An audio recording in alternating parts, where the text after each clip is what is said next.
उसमें अगर आपके पास बैक एंड से अबू का सपोर्ट होता है तो मेरे हिसाब से काफी गुड चीज है। आप इसके बारे में क्या कहना चाहोगे? हर हॉस्पिटल हर जो अच्छा कैमरामैन भी हंस रहा है, ये भी शायद किसी फील्ड में के क्राउड में घूम गया है, ठीक है, वो उसको अपनी मेमोरीज याद आ रही है।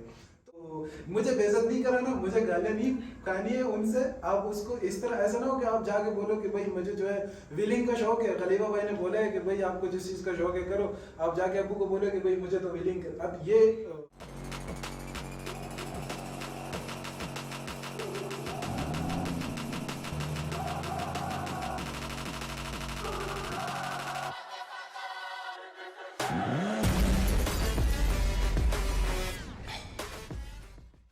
अस्सलाम बॉयज। तो आज हम लोग जो है बैठे हुए हैं जवार भाई और माया के साथ। इनका मैंने पहले एक गेम प्ले डाला हुआ था यूट्यूब पर कि भाई meet the father who plays with his daughter sorry.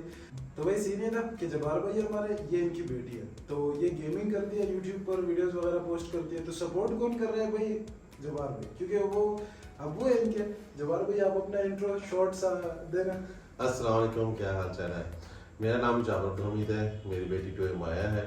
तो मैं इधर आया कोलैब करने के लिए खलीफा भाई के साथ। तो ये बहुत अच्छे हमें सपोर्ट कर रहे हैं। अच्छा, तो कुछ हम लोग ये लोग आए दुबई से, ठीक है, दुबई से आए गांव घूमने के लिए, बट साथ में इसके अबू जो है अभी आप लाहौर से ट्रैवल करके आए। जी लाहौर से सुबह से निकले। अभी ये लोग जो है लाहौर से ट्रैवल करके आए, इधर मेरे रूम में पेशावर में आए, हम लोग वीडियोस वगैरह कुछ बनाई है। तो मुझे काफी एक वो आइडिया अच्छा लगा ना कि मतलब एक बंदा अपनी उसके लिए बेटी के लिए कितना एफर्ट कर सकता है ना, उसको कितना सपोर्ट कर सकता है। क्योंकि हमारी जो अपनी जो गेमिंग फील्ड है, हर एक फील्ड में स्ट्रगलिंग फेज होता है ना। तो जो सबसे हार्ड फेज होता है वो बिगिनिंग का होता है, जो स्टेप 1 स्टेप 2 होता है, जो आप आहिस्ता आहिस्ता से वो कर रहे हो। उसमें अगर आपके पास बैक एंड से अबू का सपोर्ट होता है तो मेरे हिसाब से काफी गुड चीज है। आप इसके बारे में क्या कहना चाहोगे? बस ये कहना चाहिए कि मेरे पास एक टाइम चाहता है एंड आई नो समटाइम्स मैं तो लो हो जाती हूँ। अच्छा, ये आजकल जो है वीडियोस में थोड़ी सी लेजी हो गई है, इसकी वीडियोस लेट आ रही होती है। तो मैंने जवार भाई को बोला, मैंने कहा देखो ये शुरू का टाइम होता है ना, अभी इसको थोड़ा सा उतना क्या कहते हैं वैल्यू नहीं हो रही होगी इन चीज़ों की, क्योंकि सब जो है सब कुछ सपोर्ट इनके अबू कर रहे होते हैं। पर जो बंदा इसको बहुत ही एक इंथुजियाज्म से करे ना कि यार मैंने करना है, और उसके साथ कोई सपोर्ट नहीं होता है, तो उसके लिए वैल्यू बहुत ज़्यादा होती है। अभी मैंने जवार भाई को बोला, मैंने कहा यार ठीक है आप इसको सपोर्ट करते हो, पर आप इसको सब कुछ लेके देते हो, मतलब जो इसका दिल कर लेता है। तो अभी अगर आप सब कुछ लेके दे रहे हो तो फिर तो वो मतलब उस तरह से हार्ड वर्क नहीं कर सकते। नहीं, एक्चुअली ऐसा नहीं है। मेरा ये है कि मायना ये है कि एक तो आपका जो मेरे जो बच्चे हैं, यानी कि मैं चाहता हूँ कि आपका बच्चा किस में बेस्ट है, यानी कि जिस चीज में बेस्ट है आपको उसमें फोकस किया जाए ताकि बच्चा आपका आगे निकले। यही तो इसलिए मैं उससे रिलेटेड हर चीज जितनी मेरे पास हिम्मत है मैं इसको प्रोवाइड करके दे रहा हूँ ताकि ये आगे बढ़ सके, इसका हर्डल्स ना है। ऐसा ही होता है। तो तभी बच्चा कामयाब होगा, क्योंकि बच्चे कहीं पे डीमोटिवेट हो जाते हैं, कहीं से पेरेंट्स से नहीं पुश मिलता, या कोई चीज डिवाइस नहीं होती, या कुछ ऐसी फैसिलिटीज नहीं होती। तो मैं चाहता हूँ मेरी बेटी, और मैं सबसे ये कहूंगा कि अपना जो बच्चा, आपका बच्चा किस चीज में बेस्ट है। जरूरी नहीं है कि वो भाई आप सबको बच्चों को टैबलेट लेके दो कि आप गेमिंग करो। हमारा कॉन्सेप्ट जो है वो ये है कि भाई आपका बच्चा जिस चीज में खुश होता है, अब ये भी नहीं कि भाई वो पतंग उड़ाने में खुश है तो आप उसको पतंगे लेके दो कि भाई उड़ाओ। अब देखो आप भी इतना माइंड रखते हो, मैच्योर हो, तो वो अब किसी बेनिफिशियल चीज में अगर वो इंटरेस्ट ले रहा है, सिंगिंग हो, डांसिंग हो, गेमिंग हो, जो भी हो, भाई उसका एक अपना फील्ड हो, ठीक है, स्टडी वो साथ में कर रहा है, बट आप उसको वो चीज भी करने दो ना। हमारे उसमें क्या होता है, एनवायरनमेंट में क्या होता है कि पेरेंट्स उसको बार बार रोक रहे होते हैं कि नहीं यार ये नहीं करो, टाइम जाया हो रहा है। अगर वो लड़का सिर्फ बैठ के टीवी देख रहा है तो टाइम जाया नहीं हो रहा है। अगर वो लड़का उससे हटके कुछ कर रहा है, गेम कर रहा है, या फिर गिटार बजा रहा है, या फिर कुछ और कर रहा है, तो वो उनको अजीब लग रहा होता है कि यार नहीं ये क्यों कर रहे हो, आपको स्टडी करनी चाहिए, आपको पढ़ना चाहिए। ठीक है, मैं भी मानता हूँ, मैं स्टडी को बुरा नहीं कहता हूँ, आप स्टडी इस पर करवाओ, अच्छी बात है। बट पहले क्या होता था कि भाई आप मैट्रिक भी पास कर लेते थे ना तो आपको बहुत एक अच्छी जॉब मिल जाती थी ना, मतलब डिसेंट जॉब, आप उस पर इजीली अपना एक फैमिली इजीली। अभी क्या सीन है, मेरे फ्रेंड्स हैं, मैं जानता हूँ बहुत सारे, मैं खुद भी बीएस का स्टूडेंट हूँ। तो अभी क्या है, हर चीज जो है ओवर टारगेट ज्यादा, बहुत कंपटीशन क्राउडेड हो गई है। कंपटीशन। आप पत्थर उठाते हो, नीचे एमबीबीएस के डॉक्टर पड़े हुए, दूसरा पत्थर उठाते हो, नीचे इंजीनियर्स पड़े हुए। क्यों? हर हॉस्पिटल हर जो अच्छा कैमरामैन भी हंस रहा है, ये भी शायद किसी फील्ड में के क्राउड में घूम गया है, ठीक है, वो उसको अपनी मेमोरीज याद आ रही है। तो हर एक फील्ड ओवर क्राउडेड है। आप जिधर जाते हो भाई सीट्स नहीं है आपको कहीं पर। अभी जो डॉक्टर लोग बनते हैं 36-34 ईयर स्टडी करते हैं, तो मतलब 34 ईयर्स एक मेरे हिसाब से मतलब हर बंदे का अपना पॉइंट ऑफ व्यू होगा ना, पर मेरे हिसाब से एक बहुत बड़ा लाइफ स्पैन है ना जवाहर भाई, कि आप एक चीज पर 34 साल इन्वेस्ट करो, उसके बाद आप जाके कमाओ। मतलब इतना वेट तो मैं शादी का भी नहीं कर सकता था। आप उसके बाद कमाओगे, फिर उसके बाद बनाओगे, फिर शादी करोगे, फिर मतलब आप तो 50s में हो गए। अगर आप सिर्फ वो नॉर्मल लाइफ भी कर रहे हो ना, आप 50s में हो गए, फिर क्या फायदा। तो आजकल की जो लाइफ है, आपको अपनी स्टडी से साथ आपके साथ अपनी ये चीजों पे फोकस करना है, जो आपका एम है और जो आपकी हॉबीज है, जो आप करना चाहते हैं उसमें। अभी ये वीडियो बनाने का जो मकसद है, मैं नॉर्मली ऐसे वीडियोस नहीं बनाता हूँ, मेरी गेमिंग होती है या फिर ब्लॉगिंग होती है। फर्स्ट टाइम एवर मैं इंटरव्यू कर रहा हूँ, क्योंकि मैं इस आइडिया को पुश करना चाहता हूँ अपने ऑडियंस में, और अपने ऑडियंस के वालिदैन में। अगर वो आगे जाके अपने अम्मी अबू को समझा सकते हैं, तो मुझे बेइज्जत नहीं कराना, मुझे गालियां नहीं खानी है उनसे। आप उसको इस तरह, ऐसा ना हो कि आप जाके बोलो कि भाई मुझे जो है व्हीलिंग का शौक है, खलीफा भाई ने बोला है कि भाई आपको जिस चीज का शौक है करो, आप जाके अबू को बोले कि भाई मुझे तो व्हीलिंग। अब ये उसका साइड जो क्या बोलते हैं साइड इफेक्ट्स है इस टॉपिक के। आपने उसको एक इन पॉजिटिव वे लेना है ना, कि जिसमें आपको इन फ्यूचर एक कैरियर बन सके, आपको कोई स्किल आ सके उसमें। तो फर्स्ट टाइम एक ऐसा इंटरव्यू हो रहा है जवाहर भाई, मैं दिल से कह रहा हूँ, ये जो मैं एक एनवायरनमेंट बना रहा हूँ ना, मैं सिर्फ इसलिए कर रहा हूँ ताकि आगे लड़कों को मेरी तरह या फिर हमारे इस कोलीग्स की तरह जो यहाँ पे गेमिंग कर रहे हैं, उनको वो फेस नहीं करना पड़े ना। वो आप लोगों को देखे, माया को देखे, जवाहर भाई को देखे, इसको एक एग्जाम्पल बनाए। आपके पेरेंट्स जवाहर भाई को एग्जाम्पल बनाए, जो किड्स है वो माया को एग्जाम्पल बनाए कि भाई हम भी ऐसे कर सकते हैं। ये पढ़ते भी हो ना जी जी, स्टडीज तो बहुत इंपॉर्टेंट है। ये तो नहीं है कि स्टडी छोड़ दिया, अच्छा शुक्र अल्हम्दुलिल्लाह मैंने तो छोड़ दिया, पर इन्होंने नहीं छोड़ी हुई, ये स्टडी भी कर रही है और साथ में अपना पैशन भी कंटिन्यू कर रही है। तो इसमें क्या फायदा है, आप एक मजे से लाइफ एंजॉय कर सकते हो। आप उस दुनिया की भीड़ में नहीं गुम होगे कि भाई मुझे जॉब मिलेगी नहीं मिलेगी और शादी होगी नहीं होगी। भाई उन सब को छोड़ो, जो चीज़ आप एंजॉय कर रहे हो उसको करो, फैमिली को खुश रखो।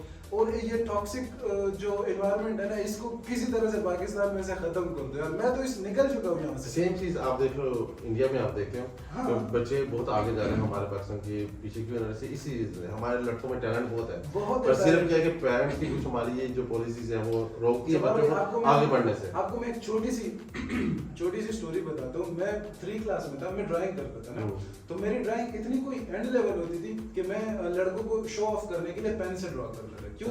क्योंकि मैं उनको ये जताना चाहता था कि मैं मिटाता नहीं हूँ, मैं एक बार लाइन ड्रॉ कर लूँ तो वो हो जाती है, ठीक है। हालांकि 3 क्लास के बंदे की कितनी क्रिएटिविटी होगी।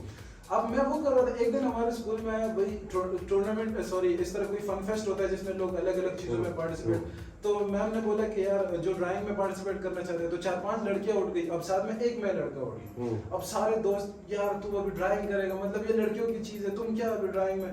अब उन्होंने इतना डिमोटिवेट कर दिया, मैं वापस बैठ गया। मैंने कहा यार वाकई में ड्राइंग तो लड़कियों की चीज है, मैं इसमें क्या।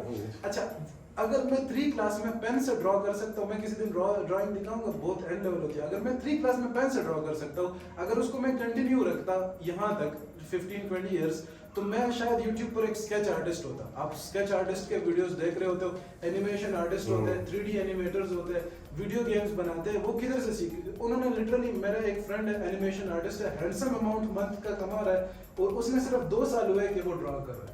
तो अगर मैं 15 साल से ड्रॉ करता तो मैं उसके हैंडसम अमाउंट के 10 गुना कमा रहा होता। अगर उस दिन मैं उस लड़कों की बातों को सीरियस नहीं ले गया होता, तो मैं उस मोमेंट को रिग्रेट कर रहा हूँ, पर कोई नहीं, ये दूसरा मोमेंट मैंने नहीं जाना दिया। मैंने जब गेमिंग शुरू किया, बहुत सारे इश्यूज है मेरे घर में, मतलब गेमिंग को इतना सीरियसली नहीं लिया जा सकता था। मेरे चाचू लोग ये सब बहुत पुश करते थे। मैंने किसी ना किसी तरह से इसको, क्योंकि मुझे पता था कि भाई एक चांस मैं गवा चुका हूँ, दूसरा नहीं गंवाना चाहता।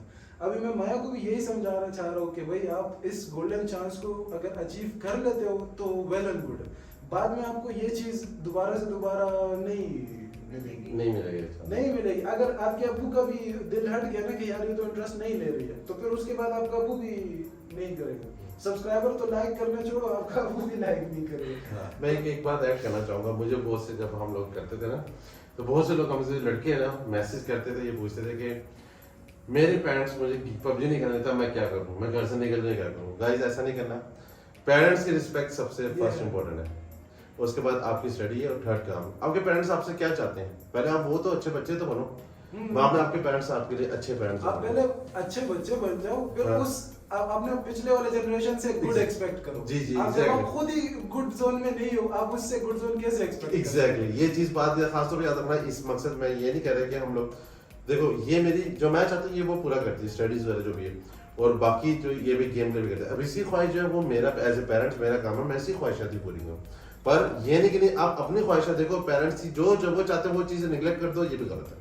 तो ऐसा नहीं होना चाहिए एग्जैक्टली, क्योंकि ये इसका ये गलत मायने ना ले जाना आप लोगों को कि भाई ये कह रहे हैं बोला ना कि वो अब्बू को जाके बोले कि भाई मैंने व्हीलिंग करनी है। हाँ एग्जैक्टली वही बात। अब आप इस टॉपिक से वो मतलब नहीं लो, हमारा मतलब ये है कि भाई आप जिस चीज में आपको आपका कैरियर बन सके, आपको स्किल सीख सको, आपका कोई बेनिफिट हो सके। अच्छा किसी को देखा देखी नहीं, हमारे पाकिस्तानी अवाम में एक छोटा सा कीड़ा, बड़ा कह दो, बड़ा कीड़ा ऐसा है, किसी को देखता है यार ये लेट्स सपोज क्रिप्टो करेंसी कर रहा है, पैसे मैं भी कर लेता हूँ, वो भी शुरू कर देता है।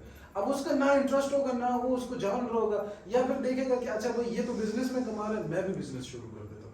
तो आपने किसी को देखा देखी नहीं करनी है, आप अपना पैशन ढूंढो, अपना स्किल ढूंढो, आपको कौन सी चीज में ज्यादा मजा आ रहा है। अच्छा अभी भी नहीं मिल रहा, आपको 3 इडियट्स देखनी चाहिए, क्योंकि मैं 3 इडियट्स को मेरे हिसाब से 25 से 30 बार देख चुका हूँ, क्योंकि वो मूवी जो है ना वो मेरे लाइफ चेंजिंग मूवी है। उसमें से जो मैंने कॉन्सेप्ट्स सीखे हैं ना, उसमें कॉन्सेप्ट्स बहुत इजी है। जरूरी नहीं है कि आप ज्यादा पैसे कमाओ, मिलियनियर बन जाओ, मिलियनियर। भाई आप खुश रहना सीख लो। खुश आप कैसे रह सकते हो? आप एक ऐसी चीज को पिक करो जिसमें आपको मजा आ रहा है। अगर फिर आप थोड़े से भी कमा रहे हो, उसमें जो एक लड़का फोटोग्राफी करना चाह रहा होता है, उसका बाप बोलता है नहीं आपके पास बड़ी गाड़ी भी होगी, तो वो बोलता है अबू जी गाड़ी छोटी होगी पर कम से कम मैं खुश तो होऊंगा ना। अब बड़ी गाड़ी में आप मुंह लटका के जा रहे होगे तो वो अच्छा है, यानी छोटी गाड़ी में आप हंस के जा रहे हो वो अच्छा है। ये बात सही है। तो आप इस पॉइंट को, इस पूरी वीडियो को थोरोली देख के अच्छे से समझ के फिर जाके आप पूरी अम्मी से डिस्कस करना। मेरे को गालियां नहीं पड़ा, मुझे समझ में ऐसे ना बापू की गालियां आ रही है कि भाई खलीफा तूने बेटे को बिगाड़ दिया, बेटी को बिगाड़ दिया। नहीं भाई आप इसको पॉजिटिव वे में लो। मैं ऐसी कोई वीडियो नहीं बनाता हूँ, ये मैं सिर्फ ये यंग जनरेशन जो इस फील्ड में आना चाहती है पर उनको ये हर्डल्स होते हैं, तो उनको मोटिवेट करने के लिए और उनके जो इश्यूज वो फेस करते हैं उनको क्लियर करने के लिए ये वीडियो बना रहा हूं। Thank you so much Jawahar भाई, आप आए यहाँ पर, हमें एक एग्जांपल क्रिएट करने का मौका मिला। और माया आपको हम लोग यही सजेस्ट करेंगे कि भाई आप ये वीडियो घर जाके दोबारा देखो आप दोबारा देखो, आपको फिर से समझ आ जाएगा कि ऐसे मैंने करना क्या, समझे? तो वो यही था आज के लिए, और मिलते हैं फिर अगले वीडियो में। तब तक के लिए अल्लाह हाफिज।